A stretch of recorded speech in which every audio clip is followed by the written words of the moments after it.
Кайсы учурда компания сизди чоң штраф салып, жада калса сизди компания өзүнүн базасына өчүрүп салып, сиздин бизнесиңиз токтоп калышы мүмкүн. Бул ошон көп эрежелер бар, этика компания деген бар, ошол жерде эрежелер бар. Дагы бир эрежелердин негизги бирөөлөрүнүн бири бул контрабанда жасабоо. Башкача айтканда, мисалы үчүн сиз Өзбекстан же Казакстан чек арасында турсаңыз, кокус аларда товар кымбат болсо, бизде Кыргызстанда арзан болчу болсо, сиз ойлошуңуз мүмкүн, мен ошол жака товар алып кирип сатсамбы, көп суммада, мен оңой тез бал жасайм.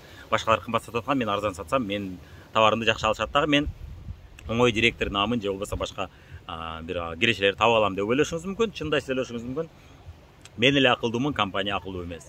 Чынында компания да бул жөнүндө билет, бул лазейканы билет, ошол эрежени кантип бузушат билет. Ошон үчүн сиздин кантип бузуп атканыңызды билип калып, сизди таап алышы мүмкүн, контрабанда жол менен иштеп атканыңызды билип калат.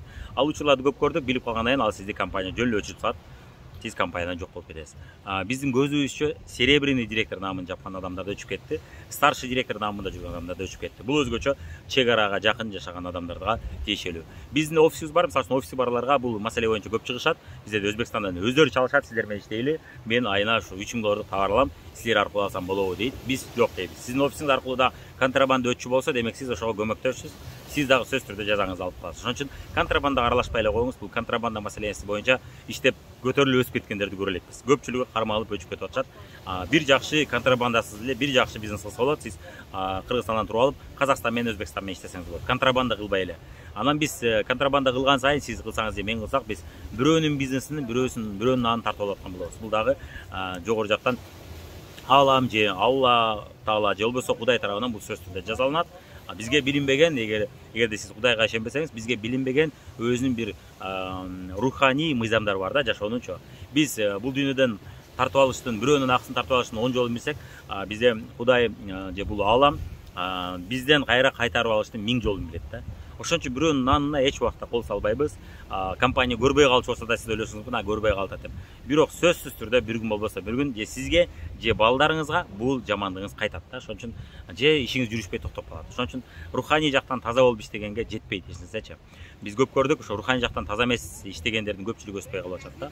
Ошол бир эле себеп ошодон дебейбиз, бирок ошол дагы бир чоң себептердин бири. Ошон үчүн компаниянын эрежелерин бузган, бул Аламдын эрежелерин бузганга барабар. Себеби биз келишип алдык да, компаниянын эрежесине биз кол койдук. Бул нерселерди жасабайбыз деп кол коесуздар сиздер келишим соткундачы.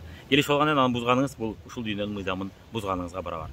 Ошон үчүн бул эрежелерди бузбаңыз. Дагы ушул сыяктуу эрежелер боюнча көбүрөөк билем десеңиз, биздин каналда бул жакта бизде компаниянын этикасы деген плейлист бар. Ошол жактан бүт эрежелерди көрүп чыгыңыз. Анан мүмкүн болсо ушул сыяктуу видеолорду жума сайын бөлүштүрүп туруңуз. Сиздин консультанттарыңыз билбестен туура эмес жасап алып эртең өчүп кетишпесин. Өзгөчө эртең жасап алган кээ бир каталарды кийин оңдош кыйын болуп калат. Өзгөчө перерегистрация, фиктивдүү регистрация деген сыяктууларды өзгөртүш кыйын.